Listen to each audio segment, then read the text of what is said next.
So we've got a top 5 on female rage, and believe me, it was hard to get down to just 5. It was super hard.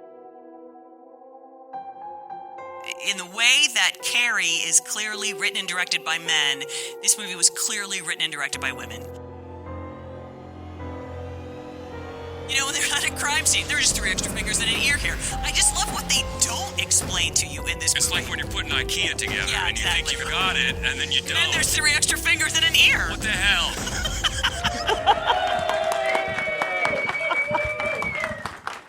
You're too kind. You're too kind. Thank you so much. Glad to be back at our home away from home, Gateway Film Center in Columbus, Ohio for the latest Fright Club Live. So much going on. Great crowd, great movie, great topic, great short film, if we Great do say short so film. ourselves. I think I see a couple of movie stars in the audience Hey as well. now. And we want to start out by saying thank you, because last time was a blast. It was. We had such a good time. We did a podcast on Appalachian horror, which was really, really fun. It was very fun to sort of comb through all of the options. We had a great crowd, and we showed Devil to Pay. And People, yeah, did you love it? That's you right. loved it so much, it was great. That's right. And Lane and Ruckus Sky, the writers and directors, they joined us via Zoom for a little introduction to the movie, talked a little bit about filming in Appalachia, which was really fun. And we talked about the fact that we first saw this movie, as many people here did, at Nightmares Film Festival. Yeah. Yeah. Danielle Deadweiler got her start at Nightmares Film Festival. Darn That's what right. I'm saying. And that just shows you, if you haven't joined us at Nightmares, the kind of stuff you see. That's you know, right. you see the cool things before they're cool. Yeah. And it's such a treat. But yeah, it was great. And we tagged after we posted the finished podcast, and then we tagged Lane and Ruckus Sky, and they're like, "Oh, that was fun." I'm like, Yeah. "Yes, it was." And Well- thank you for making it Well, fun. and you know what else? I don't think that they understood. They were both like, we made number 3 because that was the number 3 movie on the list, but I don't think that they realized that that was what was going to happen. Was no, I've asked you to talk about your movie, but you're not on the list. You're not good enough for the list. So they were like so sweet. They're like, woohoo, In other words, 3. you're number 3. Try harder. No, we love that film so much, Yeah, and we it do. was great to show it and have such a. I mean, that was one of the most positive reactions we've gotten For sure. for a movie. Yeah. People loved it, and Yeah. with good reason, because we love it. Yeah. It's awesome. So It's a great movie. It's a great movie. So thank you to everyone involved, and Lane and Ruckus Sky. We appreciate that. That was their second time on the podcast, which qualifies them as FOFC. That's right. Friends of Fright Club. That's right. So we appreciate that. We want to thank, as we always do, Ginger Nuts of Horror, gnofhorror.com, for partnering with us on the Fright Club. And anything that you like about horror movies, they also like about horror. Actually, horror anything. You can find really great reviews of horror books, which I find very helpful. Horror movies, which Mad Wolf writers like Brandon Thomas, we contribute those. And interviews with horror people. It's just a really great, and they're also great on Blue Sky. They're a super fun follow on Blue Sky. They really are. Yeah, we appreciate all that they do, and we're glad to be partnered up with Ginger Nuts of Horror. And also, they are going to do. They also do book reviews. Why would we be interested in a book review, Hope Madden? I don't know, George. No, I'm lying. I have a new novel. My second novel is going to come out on June 16th. It's called Killer Pictures, and it actually is loosely based on an experience I had as one of the judges for Nightmares Film Festival. Yep. That is the inspiration for it. So get it. That would be so nice of you. June 16th. And also, I'm going to be doing the audiobook narration, right. which I'm hoping to record tonight after this. So if you'd all stay around and listen to me read the book, I'd really appreciate that, so you can put in the reactions that we need. But no, it's a lot of fun. Killer Pictures. This is great. It is fun. So yeah, it's very exciting. And yes, and there'll be some. I'm sure there'll be some events, some book readings and book signing events, and so we'll keep you updated on that. Okay. And then we just want to say also that the short film, as you know, we always we should mention. So last month with Appalachian Horror, we showed a short film from a local filmmaker, Spooky Madison. We showed their film Rabbit Season, which went over really well and went well with the topic. Co-starring an Obstacle Corps alum, That's right, Anthony Dane. That's right, as a bad guy, which he's got to really probably break out of that habit because he plays a lot of bad guys.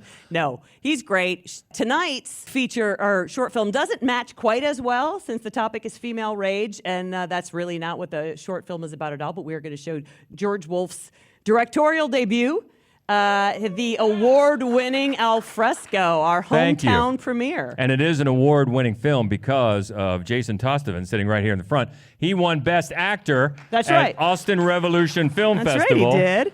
For his great And you're going to see why. great performance in this short, so that'll be first.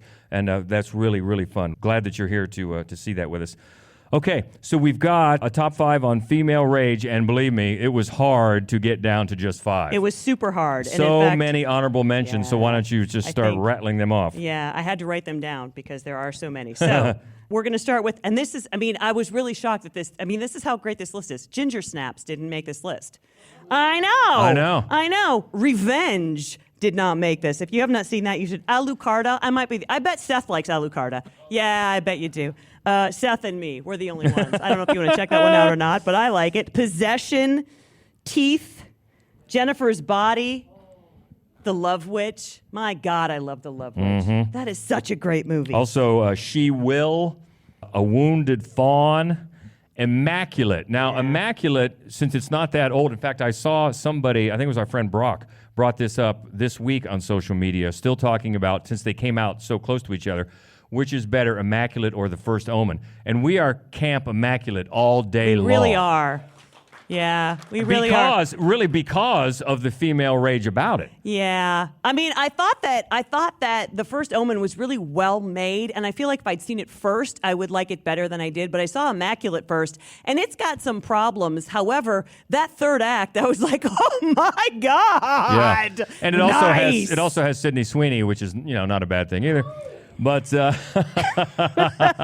no, I think it's great because I never thought it was going to go where it went. I'm like, no, they're not going to do that, we are thought they? they were going to pull that punch or that They did stomp, not. Yeah. and they didn't. Yeah. So Immaculate's on there. Ms. 45, Yeah. of course, The Craft. An Angry Black Girl and Her Monster. yeah. That's on Shudder Yeah. right now. That's a really good one. That's really worth a watch.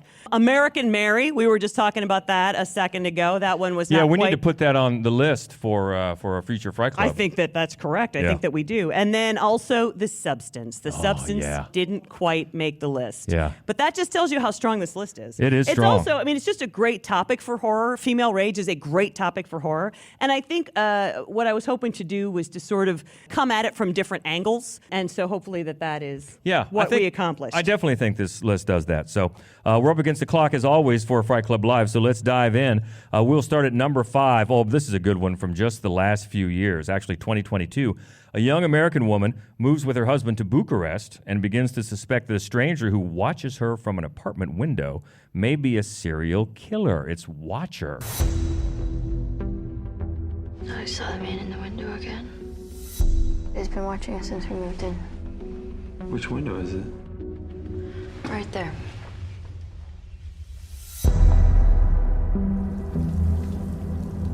He's staring right at me.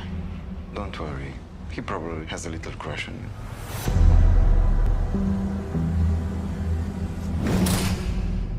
You're not really looking in here, are you?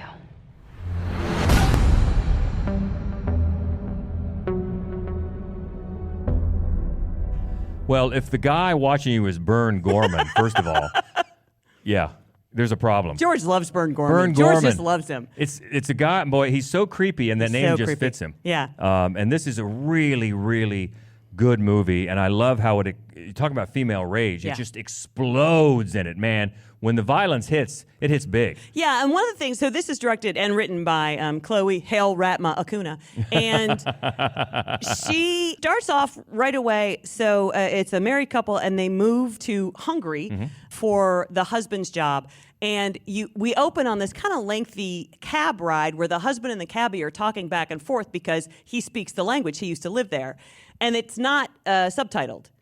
So immediately, Great. the director grounds us in Micah Monroe's character's point of view because we don't understand what's going on, Yep. and neither does she, and they're not bothering to explain it to her. Yep. It's one of the best, most subtle ways to start a horror film, like thematically appropriate that I've seen. And not only that, but you get the idea that they're talking about her. Yes, you do. Yeah, which is great. Right away, you feel like an outsider, as she does. Yeah, and one of the other things I love about this movie is that she uses all of the same sort of beats. They're very familiar that you've seen in 100 other movies, and in 100 other movies, The woman was right. She dies, and the poor man has to carry that along. You know, he has to live with that grief the rest of his life and after he kills the murderer. But that's not what happens in this one because a woman wrote it and directed it, and fuck that nonsense. Right. And it's just, I mean, it's so smartly made. Yeah, because almost right away, the husband, he thinks he's being supportive, but he's gaslighting. Yeah, he is. And that's from the beginning. Yeah. And he doesn't want her to make a scene or make other people feel bad. Right. You can see this is coming from a place of female rage, even if it's a slow build. Yeah. But man, it's effective when it pays off. Yeah. It's not one of those, you know, you've got some female rage movies where like a lot of people die, right? I mean, there's just explosive blood everywhere, and those are nice. I like those. But I really appreciate the way Acuna really works with the existing tropes of this type of film because there are millions of these. She's very subtle and smart about the way she explodes these tropes within this type of a movie. Yeah, and I thought it was interesting to look at or interview that she did about this and name some of the movies that she cited as references. The Roman Polanski apartment trilogy. Sure, yeah. But then she was thinking about movies like Perfect Blue, Lost in Translation, and Seven.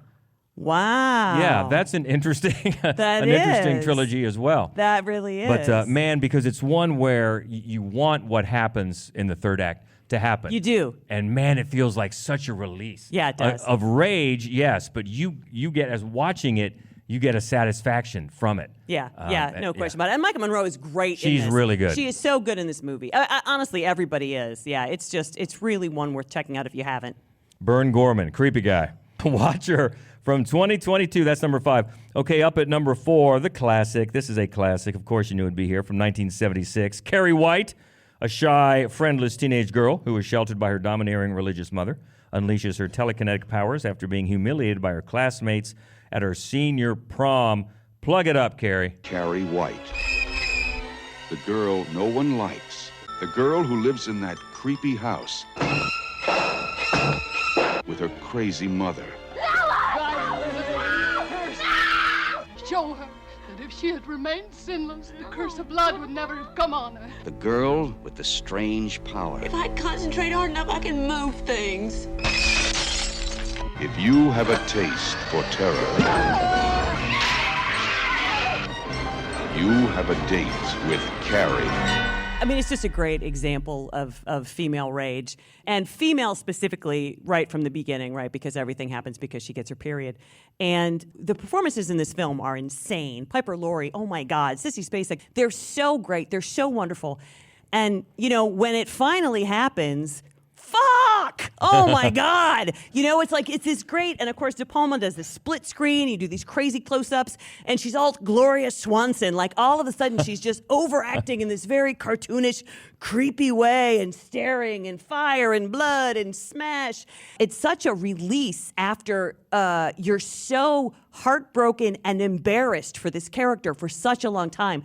And again, I think if it weren't for the fact that Piper Laurie and Sissy Spacek are so strong in these roles, this could be, you know, kind of a throwaway sort of, you know, a fun horror movie. But they were both nominated for Oscars for this. Like, that is how great they are in this movie. And it elevates every maybe tropey sort of a thing that De Palma does. And, you know, because I've got some issues with this movie. Like, you know, the scene in the locker room before the plug it up part, right? Where everybody's just topless and happy and running around. And there's this like cheesecloth, so it's gauzy. I mean, Is clearly, that not going on in the locker room? It is not what We always goes wanted on. to think it did. Yeah, I know. I mean, there are so many moments where this was obviously written and directed by men. But I feel like the two, actually all of the performances, I'm really very fond of all of the performances, even PJ Souls, don't even say it. But Piper Laurie and Sissy Spacek are so perfect in these roles that it just elevates everything. And so at that moment, when she snaps and kills all those people, and it's like, it's so awe-inspiring, like, my God, what's going on? But still in the back of your head, you're like, I can't wait to see what happens to her mom. You know, you're like, oh, this is nothing. Just wait till we get to the real bad guy. It's really great. And you've got to mention Betty Buckley. I mean, come on. The gym teacher chain smokes and smacks her students. the 70s. Am I right? It's It was almost great. like it's a Catholic school. But this is interesting. You brought this up a little bit ago about looking at some of these through a different lens. Now, all these years later, you can also look back at this and say, yes, she's got the female rage, but it has to be demonic and she has to be punished for it. Oh, no, yeah. First of all, what this movie really boils down to is it's a punishment of Sue Snell. So Sue Snell is being punished for being nice to the weird kid. And that's the overarching theme of this movie. And then sort of the fuel for the film is women are really scary once they get their periods. It's like, there's the hysteria around women becoming adults. I mean, there are a lot of women's sexuality in general. Yes. Yeah. So there's a lot problematic within this film, but it's a great movie. I mean, I don't think that you can look at it and go, no, I have to disregard this movie. Oh no, but with so many like you alluded to, so many years going by, you look at it through a different lens now. But no, of course it's great. It's a classic, and it's been on many a Fright Club list for good reason. It has. And including this one. And it shows up at number 4. That's Carrie from 1976. Okay, number 3 is the one we're going to show tonight. So as usual, we are not going to talk about it. It's from 2019. A girl born into an all-female cult led by a man in their compound begins to question his teachings and her own reality in The Other Lamb. Let us pray. My wives, you all came to me broken by a cruel world. I took every one of you in. I sacrificed my life for you. I gave you daughters and sisterhood and life. Let us reflect on our blessings. Yes, my shepherd. You think that because you haven't had your time yet, that makes you special. Prepare yourself, child. Our great shepherd won't be so sweet on you then. I'll be seeing you when the blood comes to you. I'm curious how many people here might have seen this movie before. One. And it's the Schlocketeer. He doesn't count. he doesn't count. So no Schlocketeer's one. seen everything. That's great. That's not even Seth. You haven't seen this? That's right. That's right. So that's exciting. I love when that we need happens. a merit badge for that. I think so. That's great. I cannot wait to hear what you have to say, and please come down afterwards. We'd like to get your I don't think thoughts. I'm that surprised by it, because we've been trying to get this movie for 2 or 3 years. It's just been hard for us to get, and so I'm thrilled that we get to watch it. And again, we don't want to say anything too much about it, but I just want to say, in the way that Carrie is clearly written and directed by men, this movie was clearly written and directed by women. And the way that a lot of the films that we talk about are sort of cautionary tales about female rage, this movie is like, nope, use it. You got to have it. You got to use it. It's really healthy. So it's just very unlike other films of its kind, I think, and I can't wait to hear what you think of it. And let me practice saying the name of the director. Małgorzata Zumowska is the director, and it's beautiful. It's beautiful to look at. So, all right, we'll talk about that. Please come down after. So we're moving up to number 2, right? And this is quite a movie. This is from just the last few years. Set in 1825, a young Irish convict woman chases a British officer through the rugged Tasmanian wilderness, bent on revenge for a terrible act of violence he committed against her family. On the way, she enlists the services of an Aboriginal tracker named Billy, who was also marked by trauma from his own violence-filled past. It's the Nightingale. Get me to the soldiers that came by this morning. It's too dangerous. Up north, they kill us. You sure you want to follow him? What are you doing? I don't want no trouble. You know what it's like to have a white fella take everything you have, don't you? I'm not your boy. I'm Mangana, the blackbird. You white ones go fast, fast, fast. Get nowhere. I go slow.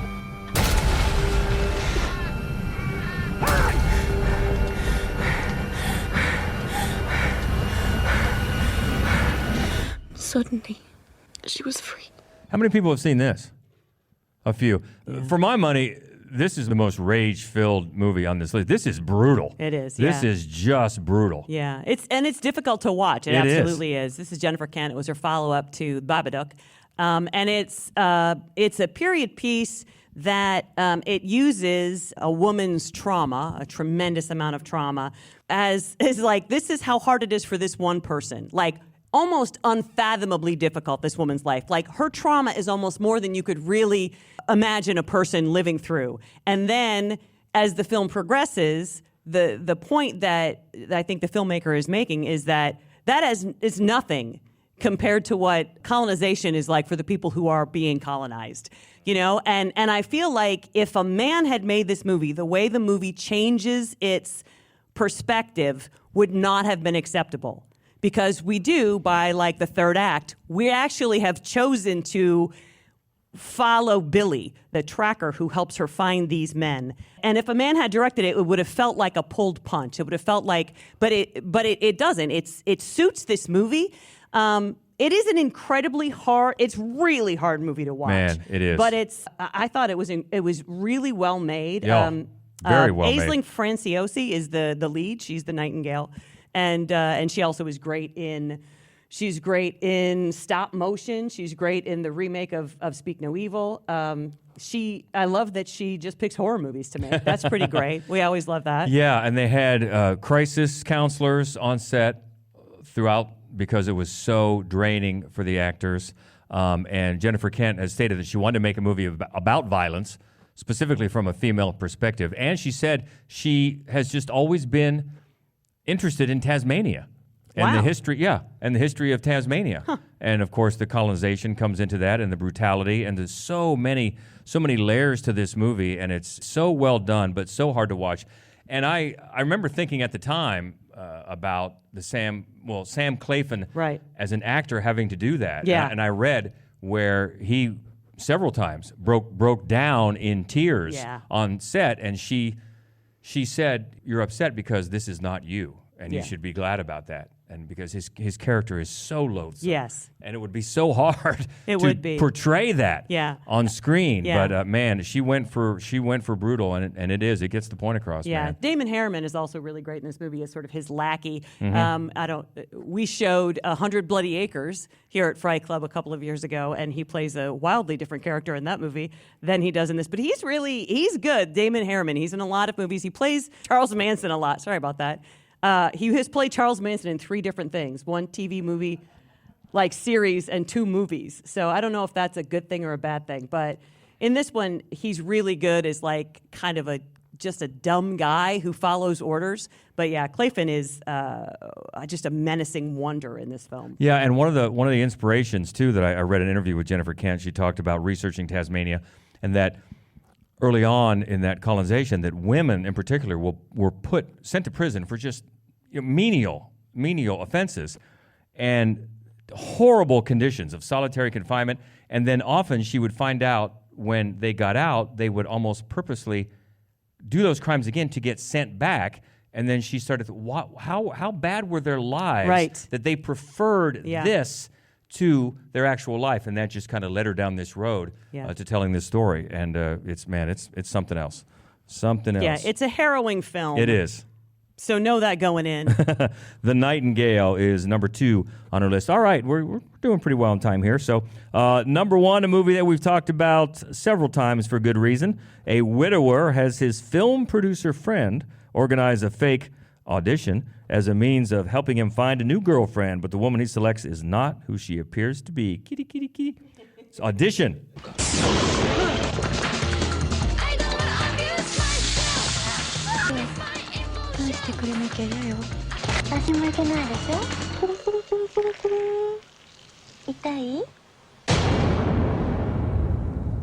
So I apologize because that trailer has spoilers in it, but if you just would come to Fright Club, you'd have already seen it.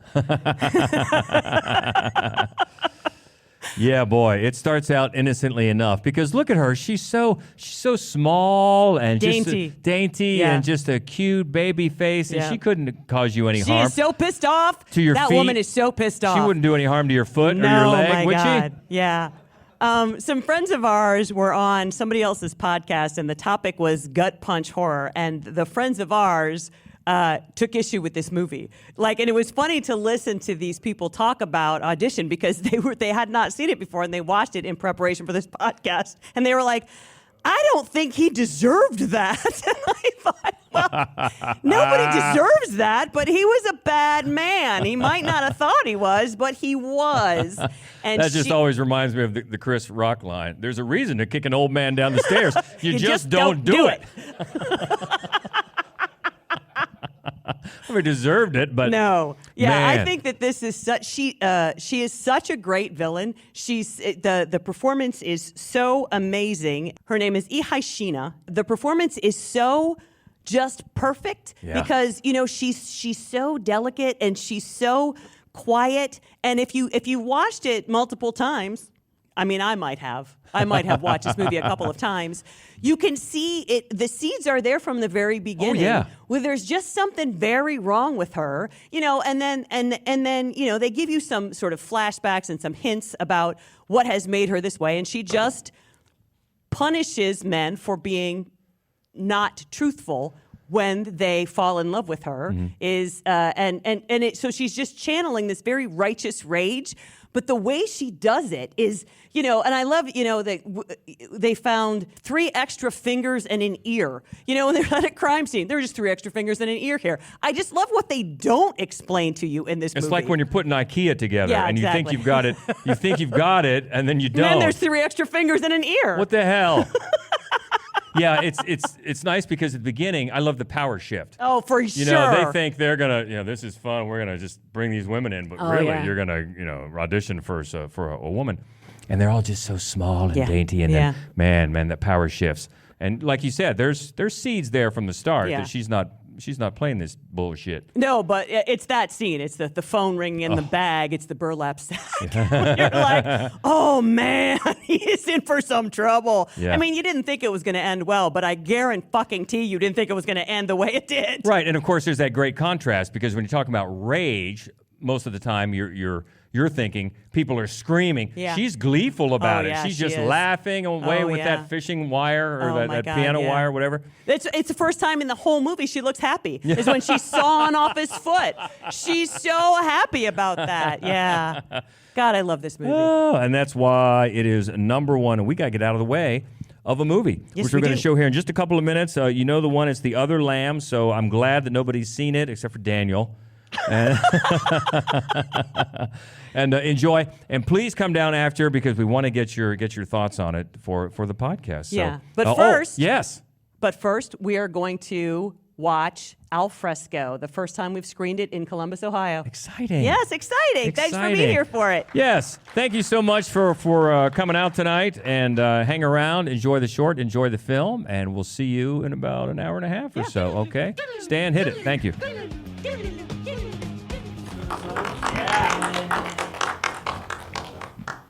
Moonlight in Teeth. I love that phrase. Yeah. I love that phrase. That was great.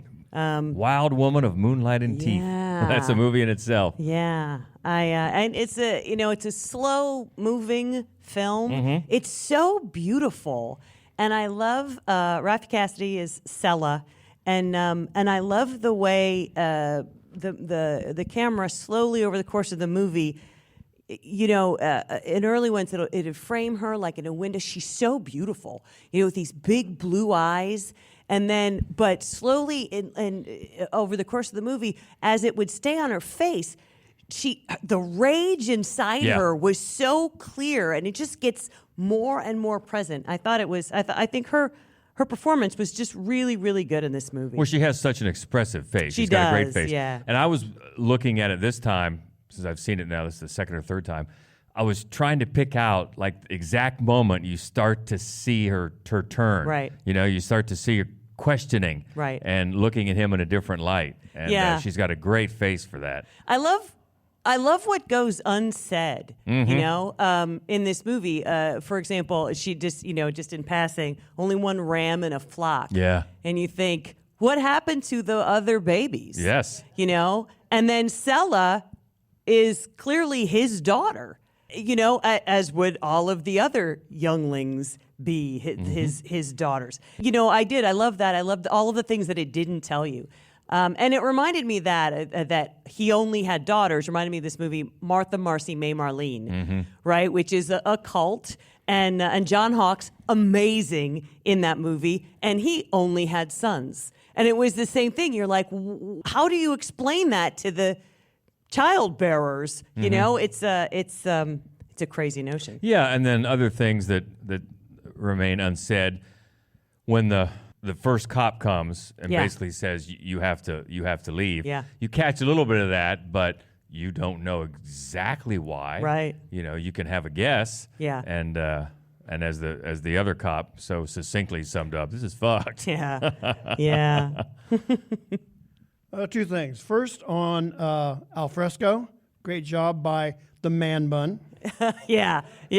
He did a great job with that. And the moment where his hair comes out as he's running and screaming, George directed that, and he was, that's the one we couldn't have that happen again. So that's the take we go with.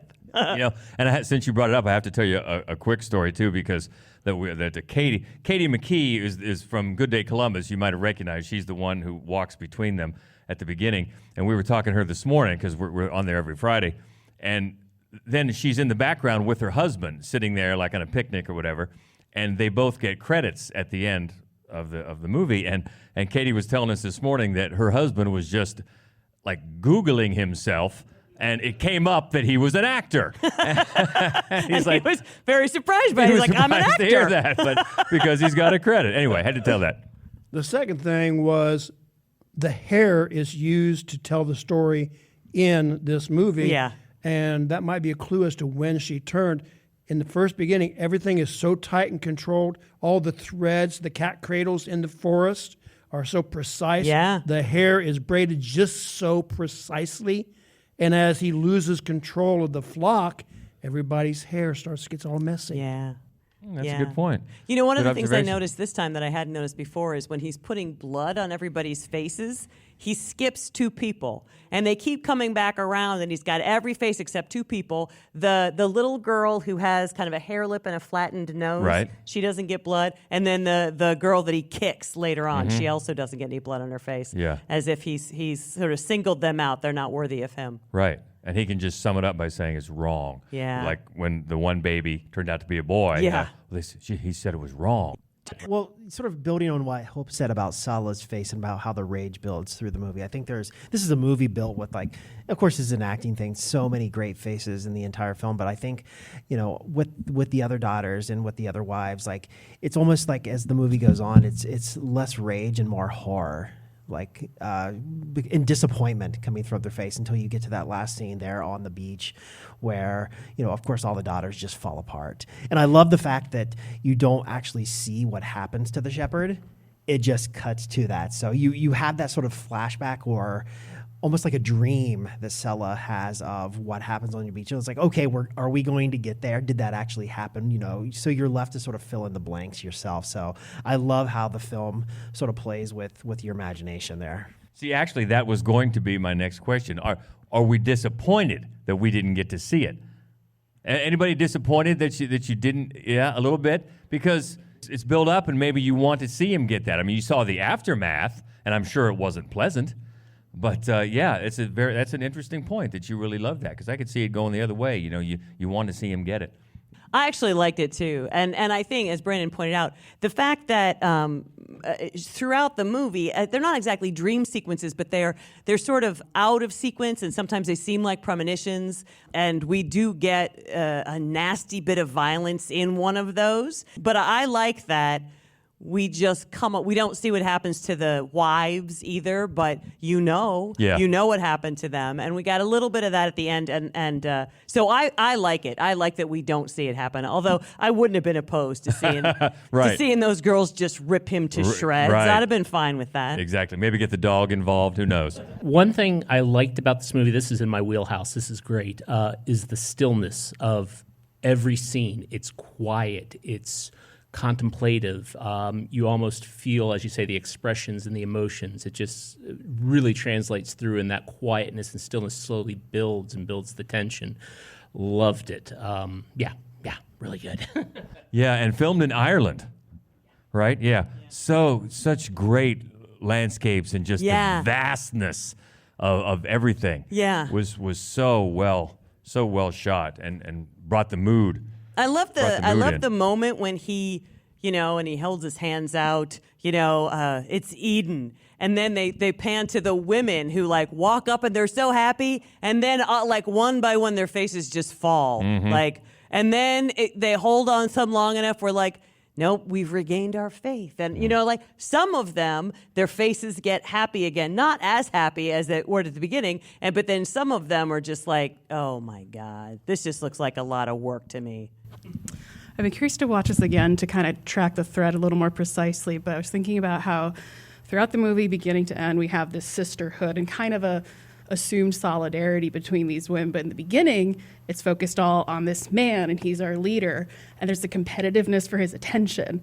And the wife who ends up dying in childbirth was the most outwardly competitive for his favor and was like really pleased with her pregnancy and showing off her belly. And then she ends up dying because that isn't what is going to protect her in the end. And they all are able to finally focus on their own solidarity with each other. And that's what saves the daughters, is banding together and focusing on each other and their own solidarity, and not raising up this man as what they need to focus on. Yeah, that's very well said, and very a good observation, because that is so true, because his casual cruelty just, I think, chipped away, and then realizations such as that. Because you're right. She's right. She was very proud. Yes, she and was. looking at everyone when she was that scene you're talking about, when she was rubbing her belly, just kind of looking everybody, look at me, and I'm the favorite one. It's kind of topical, because I liked how everybody was really culty until bad things started happening to them. Amazing. Then they kind of were like, hey, maybe this isn't so great. Maybe this charismatic guy isn't the guy that we thought he was. I don't know what you're getting at. No, it's just something I just thought of. Like, nothing in the real world could like this could ever happen. That's what I'm saying. I get you. Right. I was really intrigued by the several kind of images we saw that almost referenced classical art. Whenever we were looking at him, we always saw him in a window, and he was backlit in a very dark Jesus-esque for method. sure. But then obviously the cursed wife, we see her with her long hair that's so reminiscent of The Birth of Venus by Botticelli. With that nakedness, and she's backlit by the water. Yeah. I felt that was such an interesting method of portraying like the dynamic between the two of them, where we have like this dark Jesus. Obviously he has the long hair, the beard, the like very classical look, but he has this like very menacing aura. And then we compare that with her moonlight and teeth freeness with The Birth of Venus. And I thought that was beautiful. Yeah, I agree with you. That's a great point. We have It smart is. people We come to these. do. I'll tell you what. They're way I love smarter it. than us. That is great. I do think the whole film has a very painterly quality to it. And I think that Raffi Cassidy is just perfect for that, because she looks like someone drew her. I mean, she's got such a pretty face and those big eyes. Yeah, it does. The whole movie, I think, felt like classical art, like a painting. Yeah, and filmed that way. Just beautiful. Well, I'm glad. I love this reaction. Yeah. I love this, because sometimes when the movies are this slow, meditative, slow and meditative, and maybe you don't get that really bloody Hagazusa payoff. didn't go over as well as this. Well, it does remind me of Hagazusa. but this still has a lot more going on than Hagazusa. I mean, Hagazusa was very, very slow, but I loved it too. I'm not knocking it. That's right. But, they didn't eat any babies in this one. Love that it went over. That is fantastic. And great observations. Thank you for hanging around and being a part of it, and being a part of the little video at the beginning. So yes, thank you. We did not bring up, I didn't mention, so next month we are going to show the great, super fun The Ranger, Jen Wexler's The Ranger. Our buddy Jen Wexler. That's right. And so we'll probably get another little clip of the director telling us how that movie came about and why it's a punk rock band. And here's why. Because that is our theme. Punk rock horror movies. That's what we're doing. So, but the thing is that it actually is not on the second Friday of the month, because we're going to be on vacation. It's going to be the third Friday of the month, next month, May 16th. All right. So please come back out for that. The Ranger is a super fun movie. It is. A lot happens in it. and I think that we'll get a couple of comments from Jen Wexler. So That's fantastic. Yeah. That'll be fun. All right. It will be fun. Looking forward to that. We hope you can make it. Again, thanks for coming out tonight and giving such great thoughts about the film. And we hope to see you again. We'll get this edited and up in a couple days or so, up on all the usual podcast outlets, and of course our main website, madwolf.com, and Mad Wolf Columbus on all the socials. So this has been a blast. Until next time, she is Hope Madden. He's George Wolf. And this is the Fright Club Podcast. Thank you so much. Thanks, you guys. Thank you. That was great. Thank you so much.